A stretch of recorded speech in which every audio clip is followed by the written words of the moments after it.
Tonight, President Trump is praising what he calls a full blockade on Iranian ports and says the end of the war with Iran could be close. But as he tries to wind down one conflict, he's opening up another one with the Vatican. Again, NBC's Gary Grombach has the latest on both.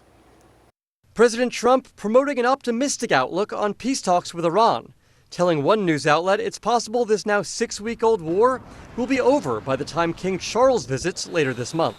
And Tuesday saying a new round of negotiations could be happening over the next 2 days. Those discussions are being had, but nothing is official until you hear it from us here at the White House. But we feel good about the prospects of a deal. But the main sticking point, Iran's nuclear program.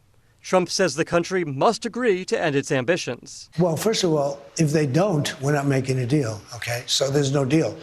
This whole thing is really about no nuclear. They cannot have a nuclear weapon. Today, a Pakistani delegation landed in Iran as part of a push to facilitate a second round of talks. While the administration focuses on ending the war in Iran, the president is ramping up a clerical clash with Pope Leo, a staunch critic of the war. The president saying he's not a big fan of the Pope, and today reposting this AI-generated image of the president hugging Jesus Christ. It comes just days after he removed another AI picture showing Trump as a Jesus-like character. That post drawing criticism from even his supporters. I think the Pope is taking a position that comes straight from the Bible and his liturgical teachings, and it's never really a good look for politicians to cross swords with popes. Very seldom ends well.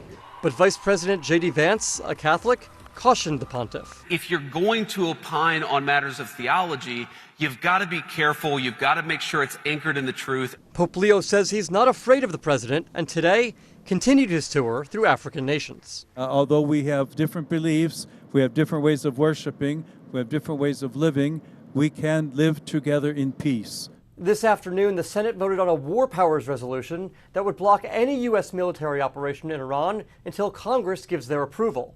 But just like other votes on this issue, it failed, largely along party lines, with one Republican voting for and one Democrat voting against. Gary Grumbach, NBC News, Washington.